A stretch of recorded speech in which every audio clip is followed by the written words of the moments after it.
Qala mu'allif rahimahullah ta'ala wa nafa'ana bihi wa bi ulumi fid dharain amin. Faslun wa furudul wudu'i, adapun fardunya wudu itu sitatu asya'a, ada 6 perkara. Yang pertama an-niyatu, niat inda ghaslil wajhi, ketika membasuh wajah. Inda ghaslil wajhi, ketika membasuh wajah. Wa ghaslul wajhi, yang kedua adalah membasuh wajah. Yang ketiga wa ghaslul yadaini, dan membasuh kedua tangan, ilal mirfaqaini, sampai ke kedua siku.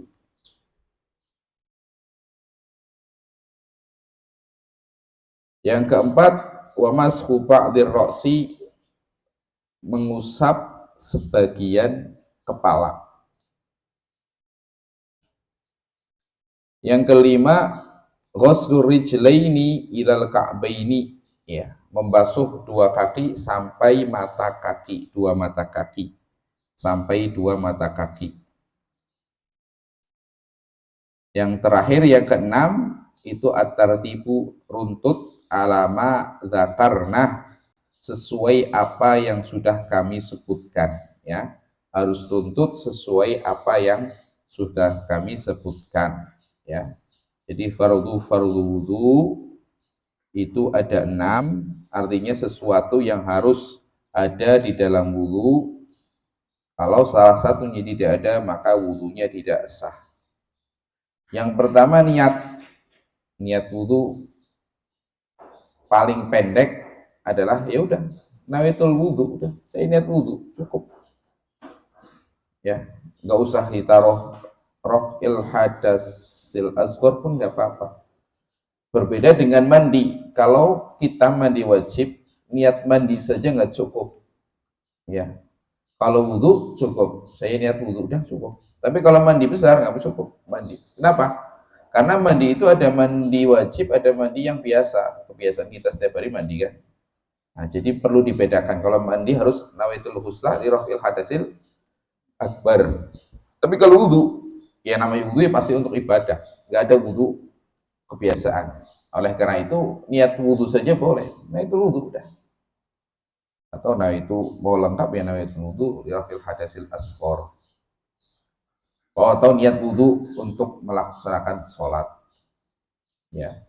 Dan niatnya itu inda ghaslil wajhi, harus bersamaan dengan membasuh wajah. Artinya ketika sudah air menempel di wajah kita, ya, dari situ mulai dihitung pembasuhan wajah, ya.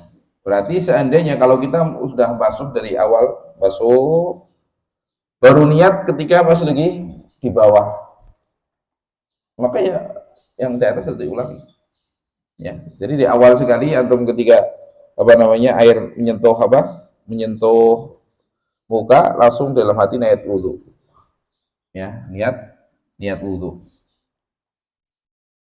Kemudian yang kedua ghuslul wajhi, membasuh wajah.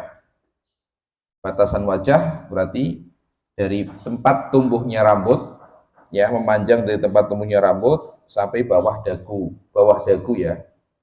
Jadi bukan depan dagu, tapi bawah dagu. Nah, jadi batasan muka itu sampai bawah dagu. Sehingga yang banyak salah kadang perempuan itu ketika sholat, ketika pakai rukuh, itu ada sebagian rukuhnya di sini kan. Kalau rukuhnya di sini, maunya di sini, berarti sini ada yang nggak ketutup dong, ya. Ya harusnya rukuhnya sampai sini, karena batasan wajahnya di sini. Yang bukan aurat kan wajah saja. Nah, itu bab sholat sekarang perempuan harus diperhatikan. Adapun memanjangnya dari dari telinga, cuping ya namanya ini, cuping telinga kanan ke kiri. Ya, wajib membasuh semua rambut yang ada di kepala, ada di muka. Kalau kita orang Indonesia itu rambutnya sedikit ya, tapi kalau orang Arab itu rambutnya banyak di muka, di dahi kadang ada rambut, ya kan, sini ada rambut, di pipi pun kadang ada rambut ya, banyak. Semua apa namanya, rambut ada yang di kepala harus dibasuh. Begitu juga kulit yang ada di bawahnya harus kena. Kecuali dua saja nanti, cambang sama jenggot. Itu pun dengan syarat yang tebal. Ya. Jadi semua rambut yang ada di muka harus kebasuh, begitu juga kulit yang ada di bawahnya, kecuali jenggot dan cambang yang tebal. Nah, untuk mengetahui tebal enggaknya dilihat dari sekitar 1,5 meter, dilihat kelihatan enggak kulitnya, ya. Sini ada yang berjenggot, pakai itu, ya. Itu belum, masih bisa dihitung, ya.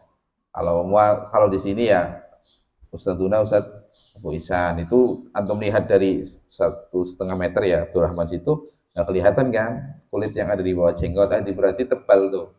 Kalau tebal berarti nggak harus sampai kulit yang ada di bawahnya, cukup yang di depannya saja cukup. Tapi sunnah memang di sela-selai ya, tapi untuk cukup enggaknya cukup. Tapi kalau kita yang masih kayak gini ya harus semuanya kena air. Ya, begitu juga kulit yang ada di kepala nih, saya udah kutil nih. Udah saya ini tumbuh lagi. Ini juga wajib kena. Semua kulit yang ada di kepala gitu juga. Kulit yang tumbuh di bagian muka, nah itu wajib. Terus yang ketiga itu ghuslul yadaini ila mirfaqaini, membasuh kedua tangan sampai kedua siku, ya. Jangan ngepas siku, ya kan? Wajibnya sampai siku ya, dilebihin sedikit biar sempurna. Nah, nanti wajib juga membasuh setiap apa yang menempel di situ. Maksudnya kan ada orang kan jarinya lebih ya, jarinya 6, ada kan? Itu wajib dibasuh juga. Ya, wajib dibasuh. Kemudian yang keempat, mengusap sebagian kepala. Ya, jadi dari 4 anggota ini, yang lain ghuslu, yang ini mashu, ya. Perbedaan ghuslu sama mashu, ghuslu itu ada alirannya, harus ada aliran air. Namanya membasuh itu harus ada aliran. Berarti nggak cukup kalau muka itu antum tempelin apa? Tempelin tangan, kemudian diginiin. Nggak cukup, karena nggak ada air yang mengalir, berarti bukan ghuslu, bukan dinamakan membasuh. Ya, kalau mengusap atau mengusap kepala, ente tempelin air, diusap saja cukup. Itu sudah dikatakan mashu, mengusap. Tapi kalau ghuslu, membasuh, harus ada aliran. Paling enggak ada sedikit air yang mengalir ketika dibasuhkan. Ya, berarti kalau seperti pakai tisu basahan, itu namanya mashu saja, nggak cukup karena nggak ada aliran. Itu mau di sini ya bukan mengalir, itu bukan disebut ghuslu, membasuh, berarti nggak cukup. Ya. Nah, berbeda ketika yang keempat ini, mengusap sebagian kepala, itu cukup walaupun tempelin ente kemudian ditempelin, nggak ada aliran, nggak apa, itu namanya masku, ya. Baik itu kepalanya atau rambutnya, tapi dengan syarat rambut yang ada di batasan kepala, ya, yang rambutnya panjang, punya ahwat, nggak boleh rambut yang di sini, nggak boleh tepat, ya, nggak boleh. Nggak cukup. Mana rambutnya? Rambut yang di sini. Ya, jadi rambut yang panjang sini, kita basuhnya rambut yang di sini. Nggak cukup. Ya, nggak cukup. Ya, harus rambut yang ada di kepala. Kemudian yang kelima, membasuh kedua kaki sampai ke mata kaki. Nah, terus yang perlu diperhatikan itu bawah kaki, ya. Kalau kita wudhu tidak kita perhatikan bawahnya, apalagi habis kerja, habis kemana, terkadang banyak di sini ada nasi kayak yang nempel atau apa. Nah, itu diperhatikan. Mulainya sunnah wudhu dikerjakan nanti, di antara sunnahnya kita menggosok. Itu diperhatikan terutama di bawah nih. Kadang kita nggak kerasa nginjek apa di sini permen karet. Ya, itu kan bisa mencegah masuknya air. ya masuknya air, yang punya kuku-kuku, ada apa, ada tanahnya, ada kotoran yang di kuku, itu sebagian ulama mengatakan harus dibersihkan, ya, air, karena bisa mencegah masuknya air ke kulit, itu nggak boleh, ya. Dulu ada zaman Rasulullah SAW itu seorang terlihat wudhu nggak sempurna kakinya karena mungkin gugup atau mungkin orang awam. Saat itu Rasulullah SAW teriak, wailul lil aqab minan nar, ya, celaka, ya, untuk tumit-tumit, ya, dia dapat neraka. Kenapa? Karena tadi ada sebagian nggak kebasuh. Paling kadang kan di gini doang, di apa namanya, ditempelin sama ini doang. Nah itu kadang nggak sempurna. Apalagi bawah ini ada kotoran tadi. Kalau ada kotoran kita kosongkan, kotorannya hilang. Ya, jadi perhatikan tuh. Yang terakhir, tertib, harus runtut sesuai apa yang sudah kita apa namanya kerjakan. Karena dalam ayatnya juga runtut, ya ayyuhalladzina amanu idza qumtum ila sholati faghsilu wujuhakum wa aydiyakum minal marafiqi wamsahu bi ru'usikum wa arjulakum minal ka'bain. Jadi yang dari 6 rukun ini yang disebutkan di ayat Al-Qur'an itu 4. Yang satu, niat, itu diambil dari hadis, ya, nama amalu biniyat. Yang tertib juga diambil daripada hadis. Itu hadis ketika Rasulullah SAW itu ketika haji, masalah haji, ya, itu dikiaskan dengan wudhu, ya. Jadi yang dari 6 itu, yang 4 itu diambil daripada apa namanya, dari Al-Quran, yang 2 itu dari hadis. Dan juga tertib itu diambil daripada apa yang dilakukan Rasulullah SAW. Rasulullah SAW sendiri ketika wudhu itu diperhatikan oleh para sahabat, dan nggak pernah Rasulullah SAW wudhu itu kaki dulu atau apa. Jadi dari situ ulama mengambil apa, para sahabat mengambil kesimpulan, para ulama, Rasulullah SAW itu kalau wudhu tertib. Nah, maka harus tertib. Berbeda ketika sunnah-sunnah.